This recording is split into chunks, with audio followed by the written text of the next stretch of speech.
Bueno, hago una breve presentación de No tienen coronita, no sé qué se llegó a escuchar, pero les comentaba que es una campaña que surge en abril de este año, justamente cuando se empieza a instalar la necesidad de un impuesto a las grandes fortunas en nuestro país. Y desde esta campaña lo que tratamos de mostrar en todos estos meses es todas las cosas que se podrían hacer con un impuesto a las grandes fortunas en Argentina, en lo que tiene que ver con una crisis sanitaria, en lo que tiene que ver con políticas educativas, de género, habitacionales, etcétera.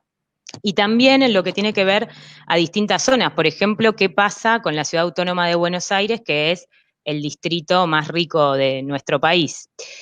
Pero un punto central también de la campaña, y por eso es su nombre, tiene que ver con la necesidad de mostrar que en Argentina, por más que nos parezca gracioso, existen reyes.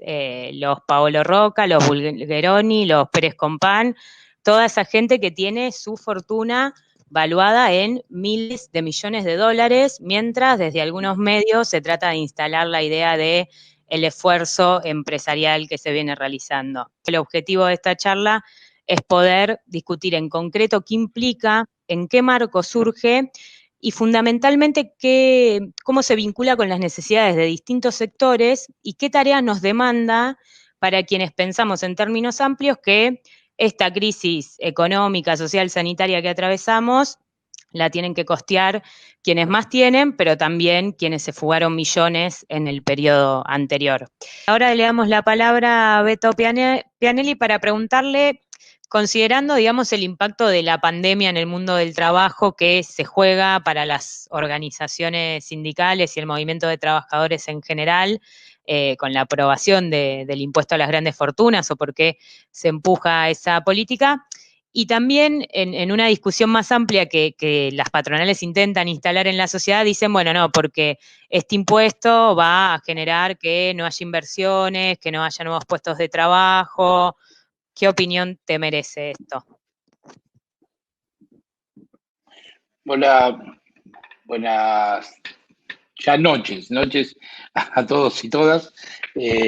Bueno, muy contento de estar acá y para entrar de lleno al debate. Lo que hay que decir de que los grupos concentrados económicos, siempre que se le plantea que tienen que aportar más, anuncian que se viene una catástrofe. Me acuerdo, mi viejo me contaba siempre que cuando él era joven y bajo el primer gobierno de Perón, se impusieron las vacaciones y el aguinaldo y él trabajaba en un taller y escuchaba al patrón, agarrábase de la cabeza y decía, no, me voy a hundir, les tengo que pagar un mes más sin trabajar y encima que le tengo que pagar eso, un mes y de un mes para que se vayan de joda, era una cosa, en realidad no se van a hundir, nunca se hunden. De hecho, lo mismo pasó con cada mejora que consiguieron los trabajadores y los sectores populares en la historia. Siempre se repite la misma. Con esto nos hundimos. Y en realidad, la verdad es que el mundo se viene hundiendo con ellos ganando toneladas de plata, es decir, con la concentración gigantesca de la riqueza. ¿Por qué es importante o por qué la pregunta es al revés? ¿Por qué los grandes multimillonarios no pagan impuestos?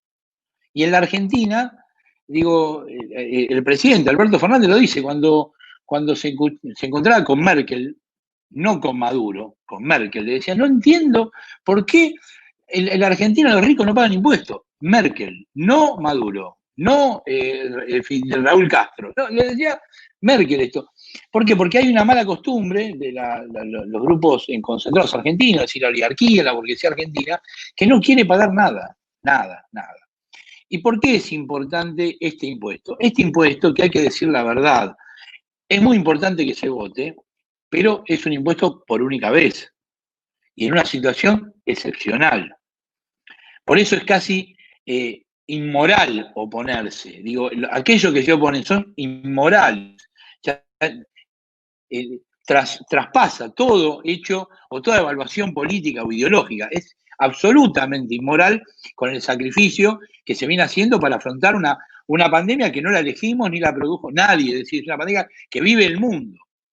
Y esta pandemia que vino al mundo, que vive el mundo, puso pata para arriba todo, y esto es lo que hay que discutir. Y nosotros discutimos de más atrás, porque estamos discutiendo de cosas que no hicimos antes. ¿Cómo que los ricos paguen?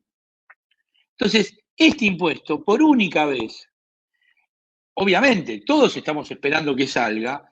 Primero, ¿para qué? Porque aparte es parte de un debate ideológico. Porque acá han convencido de que no hay que pagar impuestos. Este es el gran problema, que los multimillonarios no tienen que pagar impuestos. Entonces, lo primero, y en este debate, por eso es tan importante que este impuesto salga, es para romper con ese paradigma. Ese paradigma social que impuso el neoliberalismo. La mayoría de ustedes son jóvenes, yo tengo algunos años más, pero esto se impuso en los 90, de que no había que pagar impuestos, que el Estado es un problema, es una cosa fofa, que...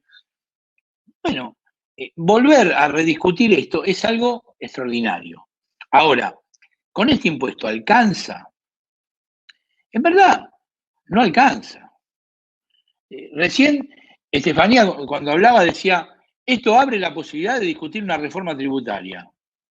Acá, entre los que estamos acá, sabemos que es una reforma tributaria, pero yo salgo acá a la feria que tengo abajo de mi casa y hablo de reforma tributaria, la gente dice, chino, ¿de qué me estás hablando? ¿Qué es una reforma tributaria?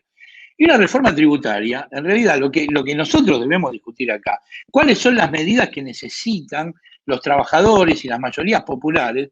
¿Para qué? Para satisfacer sus necesidades básicas, mínimas, para poder desarrollarse.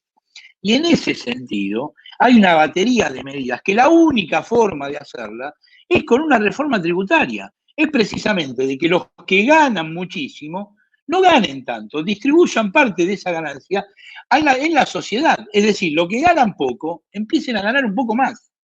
Y esto son una serie de medidas que todos nosotros la conocemos, que aparte se está discutiendo en el mundo. Por ejemplo, dos medidas que se están discutiendo en el mundo de que si pudiéramos ponerle impuestos, ya no por única vez, en forma permanente, a los grandes grupos concentrados, podríamos empezar a realizar. Una es que se está discutiendo en Alemania, en Finlandia, en casi toda Europa, es reducir las jornadas laborales.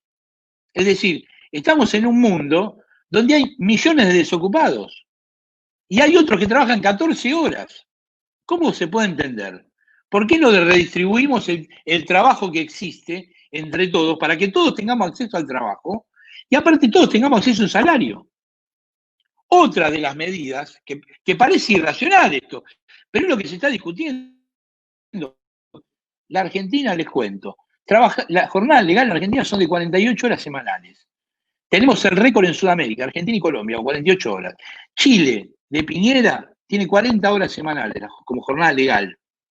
En Europa, todas están alrededor de 35, 32 horas, 36 horas. Es decir, nosotros necesitamos distribuir las horas de trabajo para que haya más empleo y trabajemos todos. Y no tengamos que ver a compatriotas, amigos, a compañeros que no puedan tener acceso al trabajo. Lo mismo sucede con otra medida que se está discutiendo en el mundo, que es el famoso salario universal. Con la riqueza que hay en este planeta, ¿cómo puede ser de que una persona que por el momento, transitoriamente, hoy no tiene trabajo, no puede percibir una renta mínima para poder subsistir, para poder vivir, para poder realizarse, para poder mandar a los chicos al colegio, para poder ir y vacunarse en los hospitales, poder viajar? Digo, estas medidas, que parecen medidas muy disruptivas, son medidas que se pueden garantizar. ¿De qué forma? De la única forma posible, de que los que sí viven enriqueciéndose, ganando toneladas de plata y llevándosela al exterior, la tengan en la Argentina, la paguen como impuestos y el Estado sea el gran distribuidor de ese dinero que en realidad hoy ni siquiera lo ponen para la producción, porque lo ponen en el capital financiero. Hay 2/3, el otro día lo decía Berkovich en el programa de televisión, 2/3 de las fortunas están afuera, no están ni siquiera acá adentro.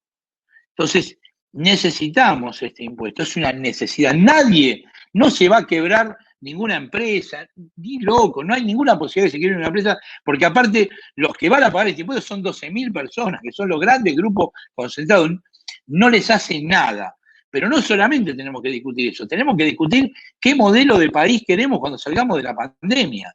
Y el modelo de país, por lo menos el que yo quiero, y que creo que es el modelo más justo, es donde precisamente los grandes grupos concentrados, los ricos, paguen más impuestos, muchísimo más impuestos, para con ese dinero poder invertirlo en la distribución de esa masa sobre la gran mayoría de la sociedad a través de servicios, a través de obras públicas, a través de generación de empleo, a través de la reducción de la jornada laboral. Estas creo que son las cosas que hay que debatir hoy, cuando vivimos una pandemia que dio vuelta a todo, puso todo pata para arriba. Entonces, por primera vez estamos en condiciones, creo yo, en verdad estuvimos siempre, pero por primera vez está en la palestra discutir de qué manera salimos de esta crisis y de qué sociedad queremos vivir de ahora en más. Yo creo que estos son los grandes debates, por eso hay que apoyar con todo que salga este impuesto, porque es el puntapié inicial, no por este impuesto en sí mismo, sino por lo que abre la posibilidad de que este impuesto se vote. A partir de ahí se abre todo